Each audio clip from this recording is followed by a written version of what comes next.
Salut tout le monde, c'est Raito, on se retrouve pour la review du chapitre 1072 de One Piece. Il y a énormément de choses à dire, on va parler de tout ça, il va y avoir pas mal de théories à faire et tout, donc n'hésitez pas à rester jusqu'au bout, likez un maximum la vidéo pour me soutenir, abonnez-vous si vous aimez One Piece, on en parle chaque semaine, on est ici des gros fans de One Piece, et n'hésitez pas à me dire en commentaire votre avis sur le chapitre, mettez également une note sur 10 et on commence la review, c'est parti. On commence directement le chapitre avec Bonnet, toujours à la poursuite de Vegapunk. Voilà, elle veut les informations sur le pourquoi du comment Kuma a été transformé en cyborg, et donc du coup elle va jouer de son fruit du démon pour prendre l'apparence d'un enfant et faire semblant d'être blessé. Forcément Vegapunk il va s'arrêter, il va retourner auprès de Bonnet parce qu'il est inquiet, et forcément encore une fois c'était un piège de la part de Bonnet. Maintenant par rapport au fruit du démon de Bonnet, on connaît deux apparences, celle en forme enfant et également celle sous forme adulte, celle qu'on voit assez régulièrement aussi, et là elle va montrer une troisième forme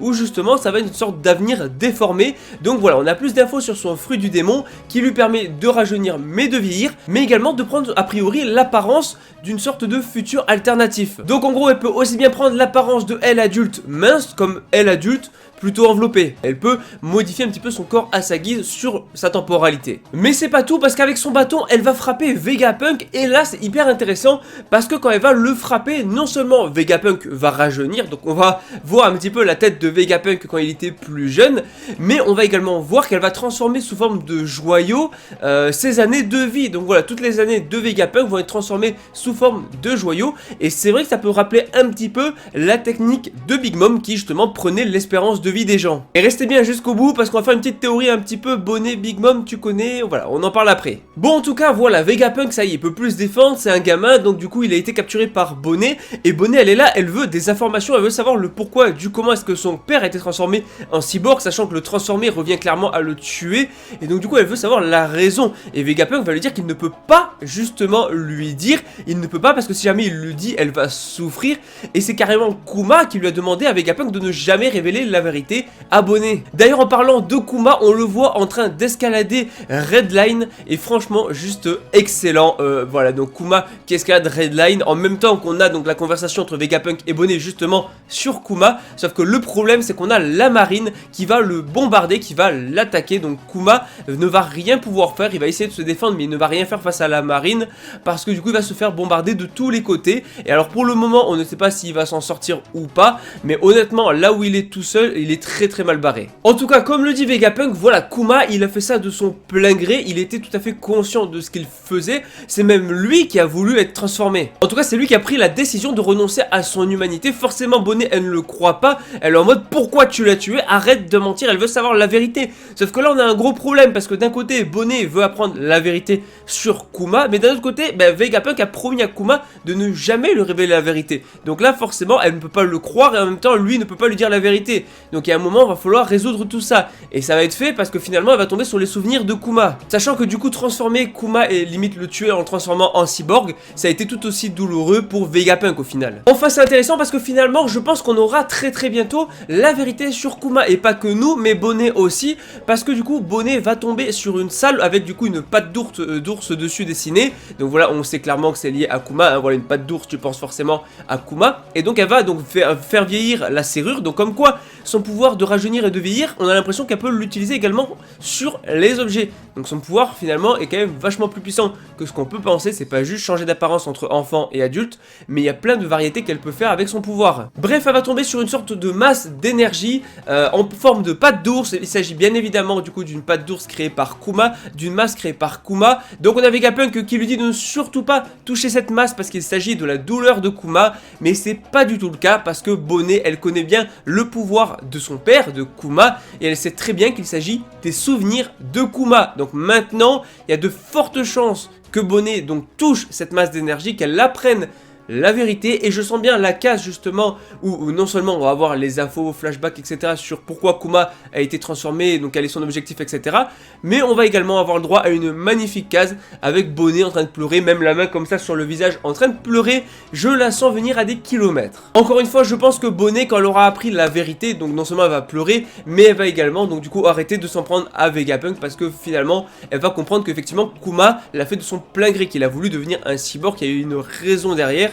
et donc du coup c'est pas forcément la faute de Vegapunk. D'ailleurs on a plein d'infos concernant Vegapunk, ou en tout cas on a des infos un petit peu sur justement le poids de l'âme humaine, c'est-à-dire que dans West Blue il y a un scientifique qui donc a compris que quand un humain meurt, ben voilà il pèse 21 grammes de moins, et donc du coup que les 21 grammes en fait c'est littéralement le poids de l'âme humaine. Et donc là il y a une question qui se pose qui est super intéressante et qui est vraiment liée au pouvoir de Kuma, parce que le pouvoir de Kuma, le Nikyu no Mi, permet en gros de transformer tout ce qui est donc intangible en quelque chose de tangible. C'est-à-dire que par exemple comme il a fait sur Thriller Bark, la douleur il peut la matérialiser, et donc du coup tu peux la transférer à quelqu'un, tout comme il avait transféré la douleur à Zoro, voilà l'une des plus belles scènes du manga soit disant passant. Et donc là c'est la même chose, donc il a tout simplement extériorisé, matérialisé donc ses souvenirs, donc dans cette forme de patte d'ours de masse d'énergie, et donc Bonnet va sûrement récupérer les souvenirs. Maintenant ça pose plein de questions, ça veut dire qu'on peut le faire pour des souvenirs, on peut le faire pour la douleur, on peut le faire pour l'imagination, sur plein de choses finalement, parce que voilà, tout ce qui est signaux nerveux comme ça, tu peux le matérialiser, et c'est juste un pouvoir de fou finalement. Et Vegapunk c'est un scientifique, il a découvert le poids de l'âme de 21 grammes, maintenant c'est vrai qu'il veut découvrir également le poids des souvenirs, donc il va demander à Kuma tout simplement de matérialiser ses souvenirs, mais voilà, il va pas le faire parce que c'est un petit peu gênant tout ça, mais très intéressant en tout cas la relation Vegapunk-Kuma, où justement on voit que ça c'est l'ancien Kuma, c'est avant qu'il soit transformé en cyborg, donc franchement j'aime bien et tout, et on va sûrement avoir très prochainement les révélations, et Bonnet va apprendre la vérité. Maintenant on va passer du côté du CP0, du côté des Séraphins, on a également plein de choses super cool. Déjà le CP0 il est rentré dans le dôme qui s'était désactivé, et donc du coup ils sont rentrés, sauf que le truc c'est que les Séraphins ont suivi, sont rentrés aussi. Maintenant le dôme est refermé, ils ne peuvent plus partir, mais ce qui est ouf c'est que du coup les Séraphins en fait ils ont leur propre prise de décision, leur propre volonté, c'est-à-dire qu'ils ont décidé d'aider le CP0, de suivre le CP0 sans que le CP0 lui-même lui ait demandé. Sauf que là ça pose deux problèmes, un problème pour donc du coup le côté Vegapunk,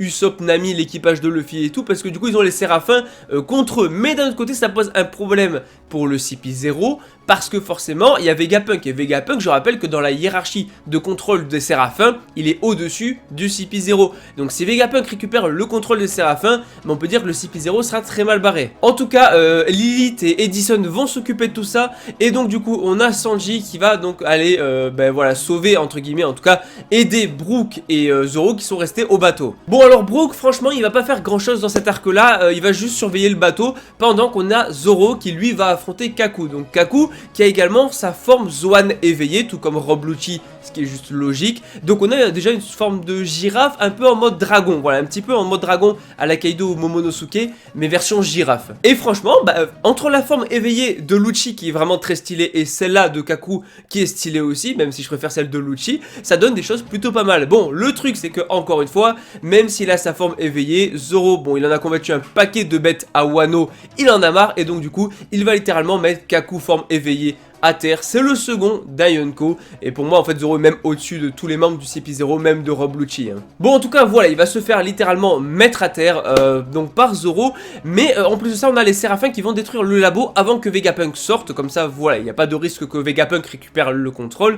Et enfin on arrive sur la fin du chapitre, vraiment je dirais que c'est un peu la masterclass du chapitre, le truc totalement imprévu du chapitre, tout simplement parce qu'on a Stussy qui pourrait potentiellement être du coup la fameuse personne qu'a appelé Vegapunk. Voilà, Vegapunk, rappelez-vous, il avait appelé quelqu'un, il avait demandé de l'aide pour retenir le CP0. Bah c'est sûrement en fait Stussy. Il s'attendait à ce retournement de situation. Bon alors c'est vrai que Stussy était un peu bizarre, elle était déjà venue sur l'île, donc il y avait forcément un lien avec Vegapunk. Et là on va comprendre de suite le lien. Mais en tout cas elle va mordre Kaku. Ouais vous allez me dire, quoi elle va mordre Kaku? Oui elle va mordre Kaku qui va directement s'endormir. Oui elle va essayer d'endormir et de s'en prendre à Rob Lucci aussi. Rob Lucci qui a des gouttes de sueur, je trouve ça juste exceptionnel. Donc on a quand même un membre du CP0 qui est en train de flipper littéralement parce qu'il ne comprend pas la situation, il est dépassé. Donc Kaku s'est fait battre, donc là lui il a pas pu battre Luffy. Maintenant Stussy passe du côté de Vegapunk. Ah voilà, le CP0 est mal barré, vivement l'arrivée de Kizaru pour rééquilibrer un petit peu ça, parce que là franchement le gouvernement est mal barré, la marine aussi, enfin en gros pour le moment c'est clairement le côté Vegapunk Luffy qui domine hein. Et c'est pas tout, parce qu'on a des infos justement sur Stussy. Premièrement, comment dire ça, donc déjà c'est un clone mais pas n'importe quel clone, parce que c'est le clone de Buckingham. On parle bien de Buckingham qui était dans l'équipage des Rox. Oui, juste incroyable. Rappelez-vous de la mère de Weeble, en tout cas celle qui se dit être la mère de Weeble, et donc la femme de Barbe Blanche, et Weeble le fils de Barbe Blanche. Et bien rappelez-vous de Buckin, la vieille là, voilà, je vous mets ça à l'écran de toute façon. Ben voilà, ceci est en fait son clone. Le nouveau visage du bio, avec sa crème de jouvence anti-âge, une véritable source de jouvence pour la peau. Et c'est aussi le premier succès d'expérience de clonage, voilà. Et au début du chapitre, il nous parle du fait que justement elle est considérée comme une humaine, il faut la considérer comme une humaine, etc. Ben, il parle sûrement de ceci, qui du coup est un vampire. Alors est-ce que c'est un fruit du démon ? Possible, pourquoi pas un Zoan qui la transformerait en chauve-souris dans ces cas-là, chauve-souris vampire en gros ça peut être ça, et donc du coup elle a des ailes, donc elle a sucé le sang de Kaku et l'a endormi, et franchement, en termes de cara design, elle est incroyable. Attention maintenant on va passer un petit peu dans la théorie, parce qu'il y a quand même des choses à dire, donc là... on parle de clone créé par Vegapunk. Maintenant je me pose plein de questions. Donc ceci, le clone de notre fameuse Buckin. Maintenant, est-ce que du coup Buckin, on apprend qu'elle était dans l'équipage des Rox, Barbe Blanche était dans l'équipage des Rox, donc est-ce qu'il y a potentiellement eu une relation entre les deux, ou est-ce que les deux ont couché ensemble et ils ont donné naissance à Weeble? Est-ce que Weeble serait le véritable fils de Barbe Blanche? C'est tout à fait possible, puisque la mère et donc le soi-disant père étaient tous les deux dans l'équipage des Rox. Mais maintenant j'en viens à me demander s'il n'y a pas plein de personnages qui sont en fait des clones de l'équipage des Rox, genre Barbe Noire, le clone de Xebec, ou encore Dragon. Pourquoi pas Bonnet, le clone de Big Mom, parce que finalement, en fait, Bonnet, Big Mom, quand tu regardes Big Mom quand elle était jeune et Bonnet, elles se ressemblent de fou. Déjà, on avait déjà vu la ressemblance, mais en plus de ça, Bonnet vient littéralement d'enlever les années de vie à Vegapunk. Un peu ce que fait Big Mom finalement, ce qu'elle a essayé de faire aussi quand elle enlève l'espérance de vie. Donc, est-ce qu'on aurait potentiellement Bonnet clone de Big Mom? Donc, est-ce qu'on partirait sur des clones Zoro, clone de Ryuma? Enfin, on peut partir sur plein de choses finalement. Et dans ces cas-là, Weeble pourrait carrément être un clone de Barbe Blanche même, donc on pourrait partir loin dans la théorie des clones, voilà, en fait, donc du coup, Tashigi serait potentiellement le clone de Kuina, ce qui expliquerait sa ressemblance. Bon, maintenant, j'ai l'impression que tous les persos que je vois sont des clones. Voilà, je sais plus moi. Mais attends, peut-être même moi je suis un clone en fait. Aussi bien le fils et le clone de Goldie Roger. Voilà, au point où on en est, tout est possible. D'ailleurs, au niveau de ceci, on peut voir qu'il y a marqué clone numéro 1. Donc clone numéro 1, ça veut dire qu'il peut potentiellement y avoir d'autres clones, peut-être des clones, encore des Rox ou encore d'autres. Pourquoi pas le retour de Xebec, en tout cas son clone. Enfin, il y a trop de choses possibles, franchement. Oda fait littéralement des grosses dingueries là. Sans parler bien sûr de tous les séraphins déjà qui sont littéralement un petit peu des clones des anciens Shishibokai. Enfin voilà, je trouve ça juste exceptionnel ce chapitre. Voilà les infos sur Kuma qui vont bientôt arriver. Bonnet, Kuma, Vegapunk très bon. Zoro, Kaku, sans grande surprise, Zoro le domine. Forme éveillée de Kaku, sympa. Et c'est aussi la grosse révélation qui finalement semble être du côté de Vegapunk, et c'est pour ça qu'elle connaissait l'île, justement qu'elle était déjà venue.